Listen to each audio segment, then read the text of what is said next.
Hey guys, this is my March and April reading wrap up. I know it's the end of May, which means it has been an odd amount of time now since I have done my last YouTube video slash reading wrap up.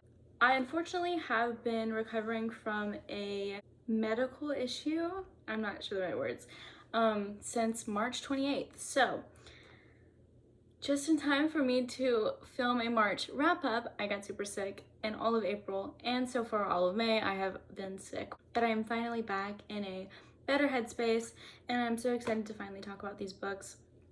I had my first 5-star read, and I think I've had a couple since, so it's been a long time since I've looked at these books, and my Goodreads is all pulled up, so without further ado, let's get into it. Actually, hold on, not yet. This is a new house. It's a house. I moved. My husband and I no longer live where we did. We moved cities. We have a home.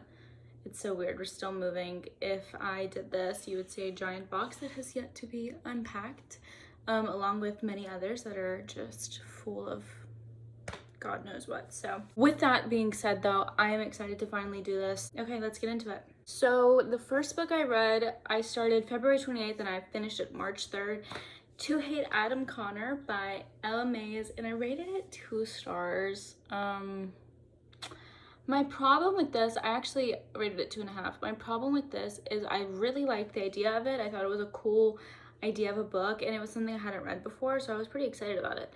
And I actually enjoyed the beginning, and there was potential. I did not like the vocabulary of it, and I can't think of anything off the top of my head, but there was a lot of like childish words being used, and it felt very like it was trying to be funny. It was trying too hard to be funny, and I don't like that, and I feel like I can sense that pretty easily, and I hate that. So it didn't hit the way that I wanted it to hit, unfortunately. The next book was Pucking Revenge, the second book in the Revenge Games series by Brittany Nicole. I rated this 3 out of 5 stars. My Goodreads review just says cheesy, skimmed a little but entertaining. It was entertaining though, I will say that, but I can't just say that I like thoroughly enjoyed it and I was looking forward to reading the first book and the other books in the series. Yeah, I can't really say that that's true. Not that I won't, but it wasn't something that I was like, oh my god, I need to get into this universe right now. You know what I mean?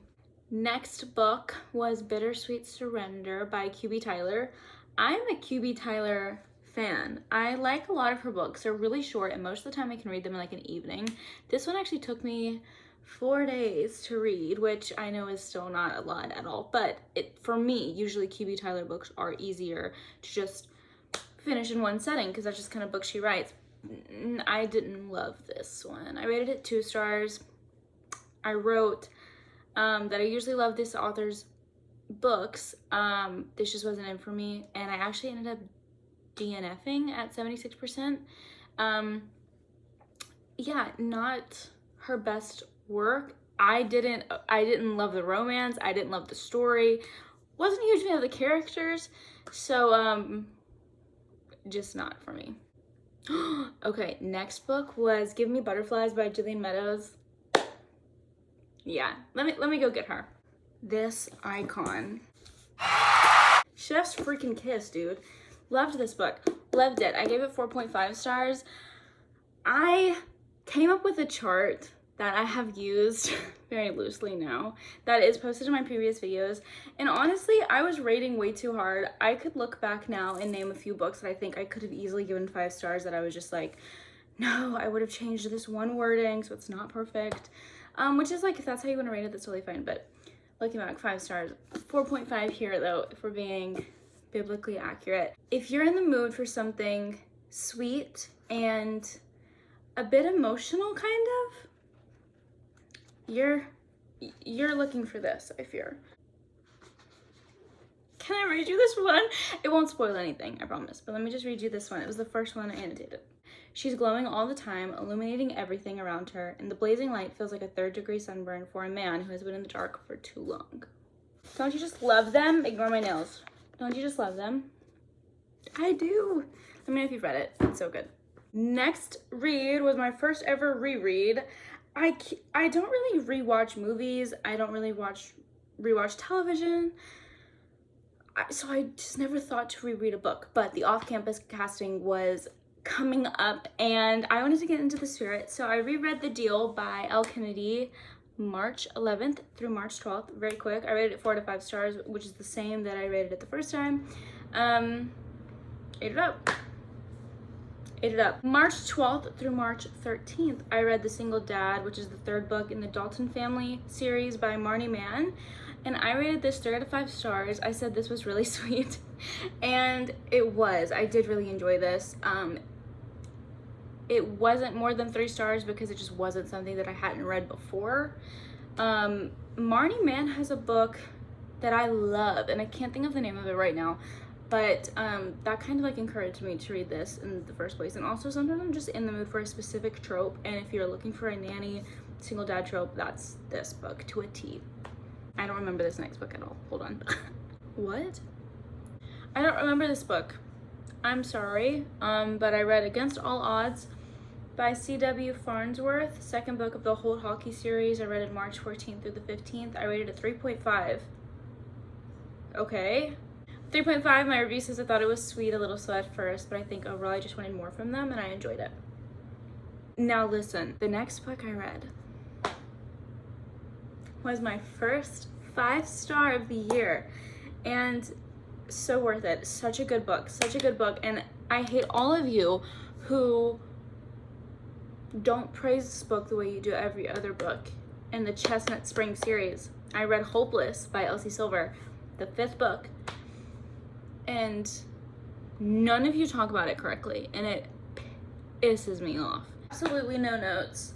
I enjoyed this one the most out of the entire series. Just so good.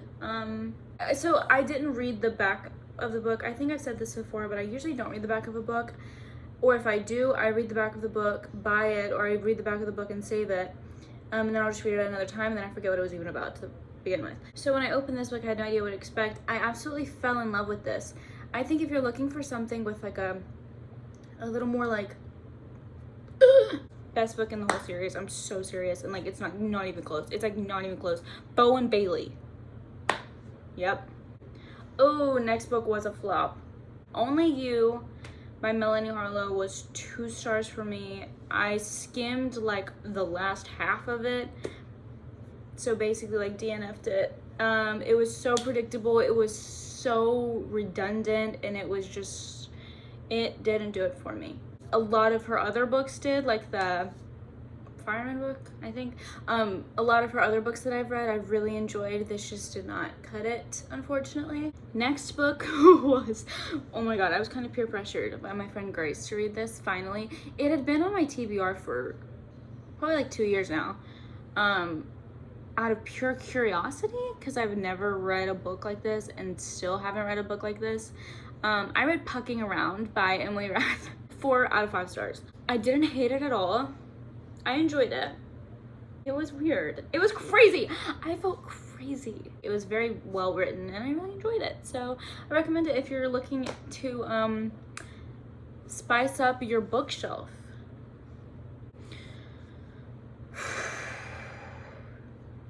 This next one, I need a drink. Mile High by Liz Tomford. I have read Right Move like 2 years ago, and I had read Caught Up a couple months ago, I believe. Everyone told me to skip Mile High, and I unfortunately listened to people on Twitter, which just like almost never do that, guys. If you hear me, oops, never listen to Twitter people.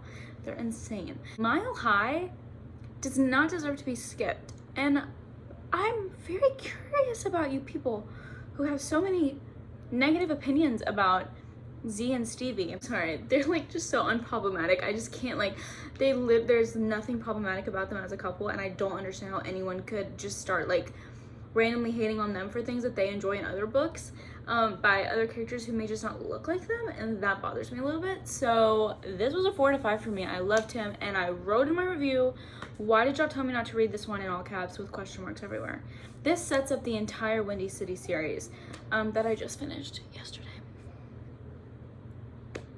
I I ate it up. I'm sorry. Like, Rosie, like, get into it. Like, there's a deepness to the characters for sure, but it felt fun, and the flirting was fun, and it wasn't like just dirty the whole time. It just was like, this is so cute. Like, this was giving rom-com.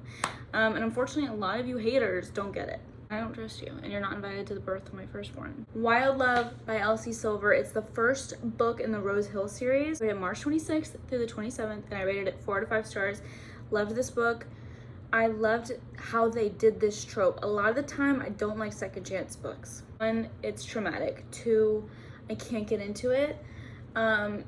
I think I've just read it too many times that it like failed me, so I just don't usually go for it again. But I did love this because Hopeless, it had me like, oh my god, Elsie Silver is the best author of all time. Like, it was one of those books. So I thought I would give her other series a try, and I liked it. However, I heard weird things about the second book. However, I've now learned from Twitter that none of you are real. So Ford Grant, hit me up. Okay? Okay, this next book is kind of traumatic. Hold on. This is the book that I finished the night I got sick. So it was the last media or content that I consumed before I went off the deep end. It was Teal Swan, the Casanova, the 3rd book in the Miles High Club. I have read the previous books. If you want to see my reviews, they're in my previous reading wrap-ups. I really did like this book. I rated it 3 out of 5 stars. It wasn't my favorite in the series, but it was fun. So then almost a month goes by before I pick up my next book. Yes, a month. Yes, very scary for a girl who reads every day. But the book that I picked up could not have been a better book. I read Play Along, which is the 4th book in the Windy City series. Yes, ma'am, it is. By Liz Tomford. And it was a 5 out of 5 star read. Yes, it was.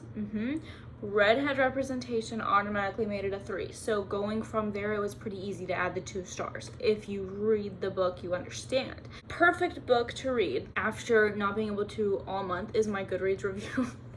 As you can see, my reviews are not really serious. It was my favorite out of the series so far, and I think the only 5 star from the series. Caught Up is a really close second. I'm pretty sure I rated that 4.5. I'm sorry if it looks weird, but I'm itching these mosquito bites. Please look. Don't live near the water, babes. Mosquitoes are different. They are built a little bit different. Oh, I moved the camera, the iPad. Then I read on the 22nd through the 24th, Bridesmaid by Chance, which is the 3rd book in the Bridesmaid for Hire series by Megan Quinn. Megan Quinn is one of my OG authors. I loved her books when I first started reading. They're like rom-com to a T. To this day, my favorite series by her was my first series by her, which is the Kane Brothers, following the Vancouver Agitators. If you love hockey / billionaires, you're gonna love those 2 series. The Kane Brothers is just billionaires. Vancouver Agitators, hockey players, = billionaires. You will love them. She's very funny. She's very naturally funny. This book did not reach favorite Megan Quinn book material. It was a 3 out of 5 for me, 3.5 for me, but I did really like it. I think it's just I'm not reaching for rom-coms as much as I used to, which makes me really sad. Speaking of growing out of rom-coms, this next book that I read was not at all what I expected. Next book I read was Deep End by Ali Hazelwood. No one was gonna tell me what this was about. Y'all weren't gonna tell me that this was insane. Okay, cool. I'm calling this insane as if like dark romance doesn't exist. Okay, listen. This is not anywhere near dark romance. But for a girl who just thought this was an Ali Hazelwood book, like if you've read her other books, like Love Hypothesis, and then you pick this up, it's like, who wrote that? Actually, I just gave myself a headache. 4 out of 5 stars. The 24th to the 28th. I have a headache. I really enjoyed this, but it is not at all what I usually read. It's about these 2 people who like meet from like a mutual person, and they both just have like similar interests in that way. But in my opinion, the book does not actually focus on that. Thankfully, that's not really the kind of book that I usually read. So this just was more like about these 2 people who have been like through some stuff, and they find each other, and I think that's sweet. And he's, I fear he's perfect. What do you want from me? What do you want from me? Damn, what do you want? These are the only 2 physical books that I've read in 2 months, by the way. The rest have all been Kindle. which makes me sad because I love physical books, but Kindle's just so accessible. I'm sorry. 2 very different books, by the way. That's crazy.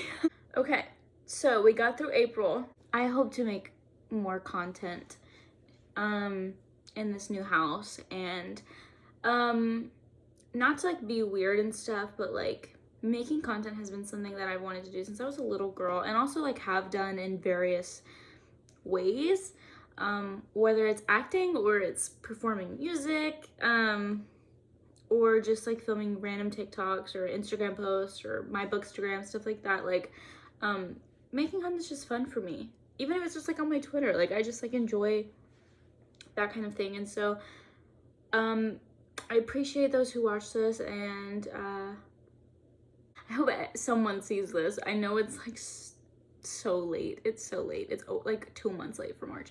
I was sick, and recovering has not been a straight path at all. And it never is, but I have never been sick to this degree, and still dealing with it is so draining and emotional. And so I'm thankful for reading, and I'm thankful for music, and you know, happy media that can just, you know, help the time pass and the nausea feel less nauseating. Don't you fret. May, we've had a few bangers. I didn't read really a lot in May. It's been really hectic. It's been graduation, moving, a beach trip, working, being sick. Well, hopefully very soon. I would like to like just do like a get ready with me. I want to go live, but I don't know how. And so I was thinking about maybe doing Twitch. I just think that would be funner. I don't know. I need to look into it. I'll see you in the next one.